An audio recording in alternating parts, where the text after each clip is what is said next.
Of Oklahoma State University once said that as historians, we are the substitutes for immortal experience. Coming from J.R.R. Tolkien's Lord of the Rings and the immortal elves that lived forever and would share this wisdom that they gained from such extensive experience with others. They were seen as the wisest, and as historians, we are the ones that must share the experiences of the past with the world.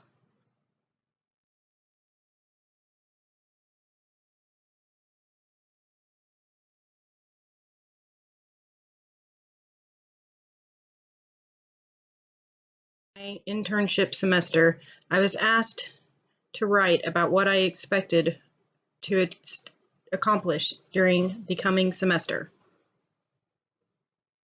I thought I would share that lengthy list with you.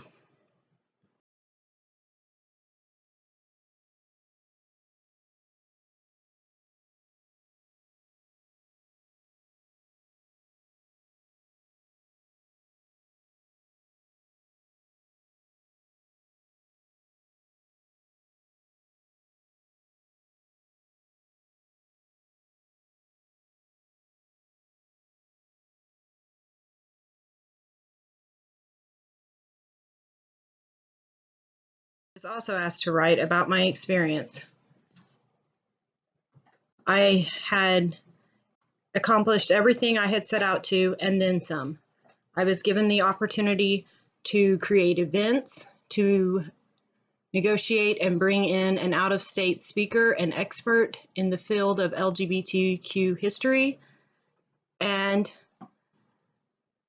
of course, create an exhibit, both physically and online. I was trusted as a graduate student intern in ways that most do not get to experience, and I will be forever grateful to OSU's Museum of Art, and especially Carrie Kim, for this. Also, Dr. Lindsay Churchill of UCO's Women's Research and BLGTQ+ Student Center, who allowed me to be the liaison for UCO to OSUMA and entrusted me with all of their archive artifacts.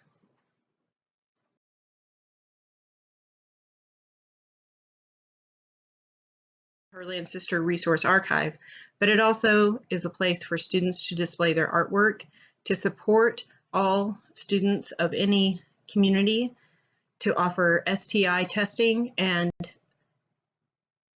also sex liaisons, as well as a resource for any safe sex supplies.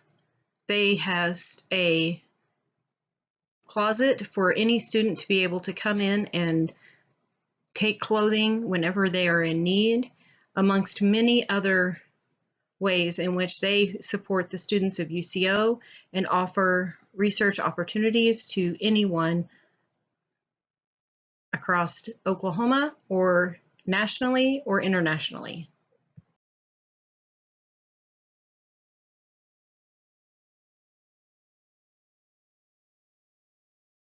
A wonderful exhibit from artists Nick and Jake showing a creative and artistic way that the LGBTQIA2+ community had existed throughout the states throughout all time. They displayed their pieces dedicated to Oklahoma, Texas, Colorado, and Wyoming during this time. The artists had used different local archives from the queer community in order to create these pieces and to find inspiration to do more for every state. The Herland Sister Resource offered an example of such an archive, and I was able to follow these steps to create a visually interesting yet very educational exhibit, both physically and online.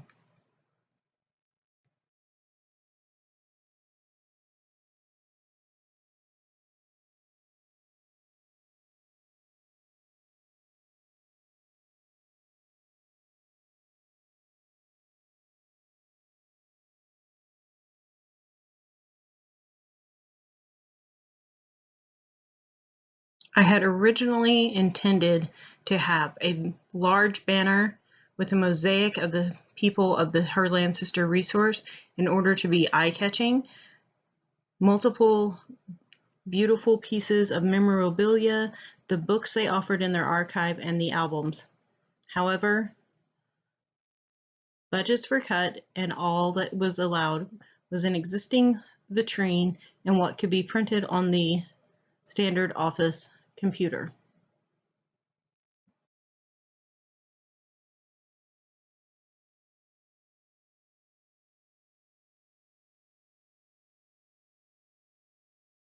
This is the physical exhibit that, while it did not have the large banner or all of the small labels and more clear didactics, it still turned out really well, and everyone was proud of the final product.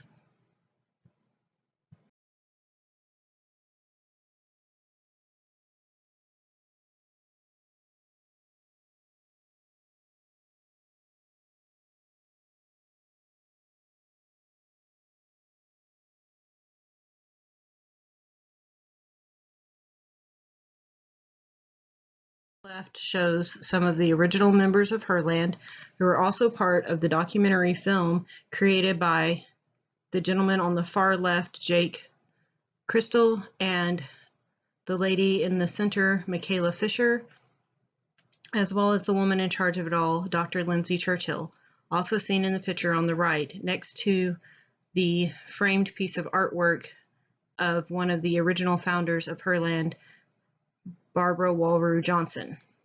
Here you can see the link to the online exhibit that still stands, and unfortunately, the parental discretion advisory on the outside door of the exhibit due to adult content. It was Oklahoma after all.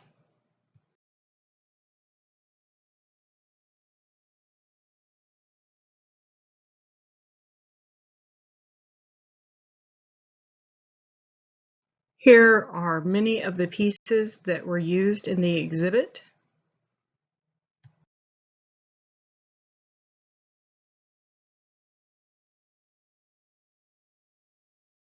The Herland Sister Resources, in many ways, is an activist group.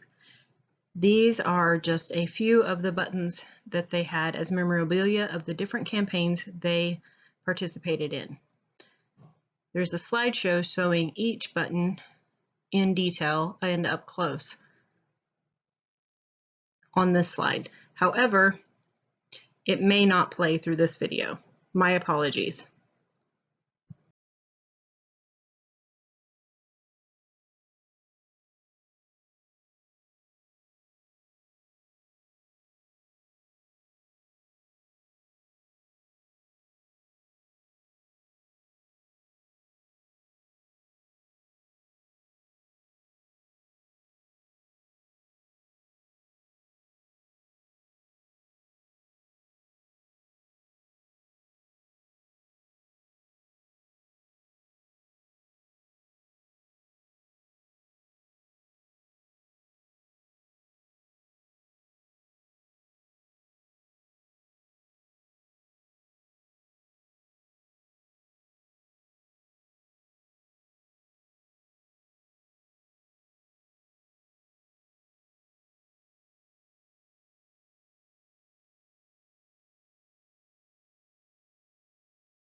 This is the Herland Sister Resource photographic mosaic of the people of Herland throughout the years.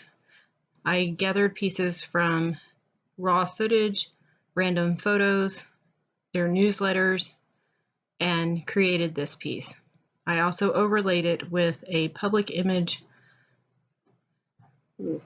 lesbian activist symbol and the Herland Sister Resource logo.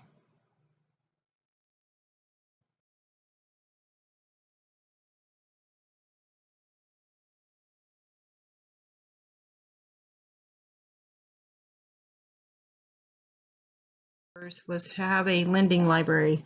It included records so that the people through the early 80s and 90s could hear women of the lesbian and feminist communities and hear their own voice in their music.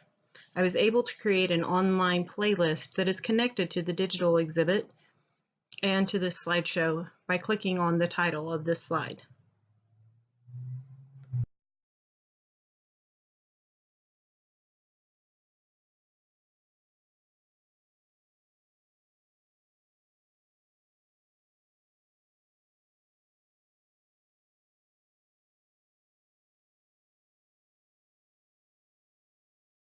Few of the pieces highlighted in the physical exhibit and only a handful from the thousands of books and periodicals that were offered through the Herland Lending Library and from the Feminist Bookstore.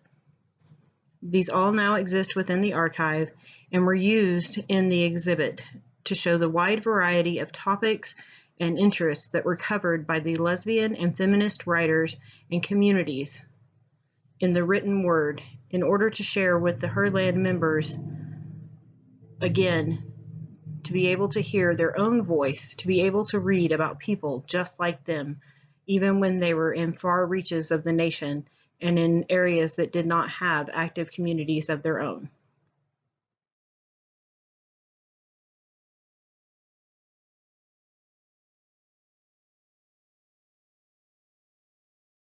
Why was it so important? This is why. They were one of only a handful of feminist bookstores across the nation, and as you can see, the only one in the middle. This comes from Milo, a queer zine writer. I was so grateful for his visual representation of how important Herland really is.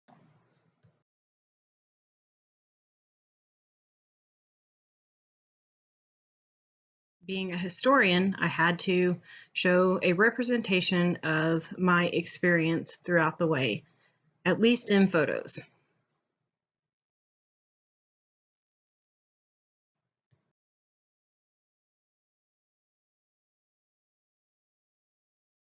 How to negotiate and bring in a speaker from out of state, the incomparable Mr. Gregory Hinton.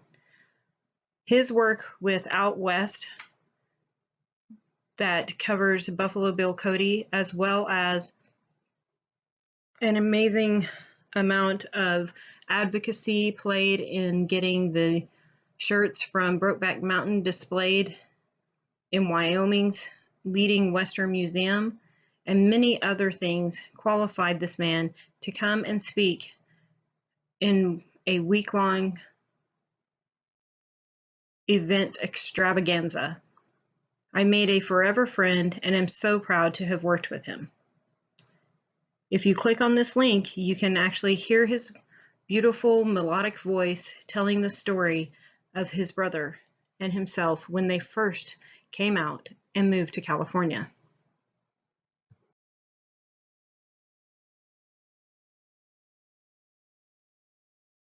They entrusted me to help create public events. They gave me full charge of this Community Conversations, Queer Voices, Representation Matters. The speakers at the panel seen in the top left photo were Andre Durham, the head of Payne County Pride, Savannah Waters, a UCO master's student at the time and now OSU PhD student studying Two-Spirit communities, Angus Henderson, the creator of OSU's oral history archives for the LGBT community that I am now having the honor of spreading into the rest of the state, Milo Miller, a queer zine author, and Angie File, at the time was a OSU art faculty member and now has moved on to Kohler in Minnesota at a great organization. We were able to bring out several members of the community and discuss why exactly it is so important to see all members of all sections in our society represented in art, history, and across academia.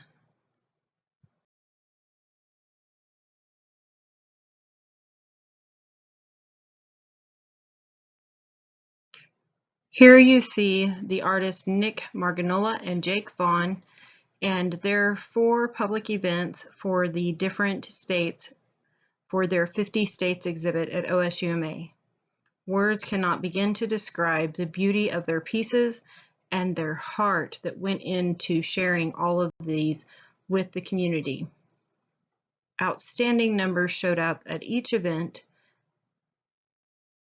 and we are all better for having experienced their art.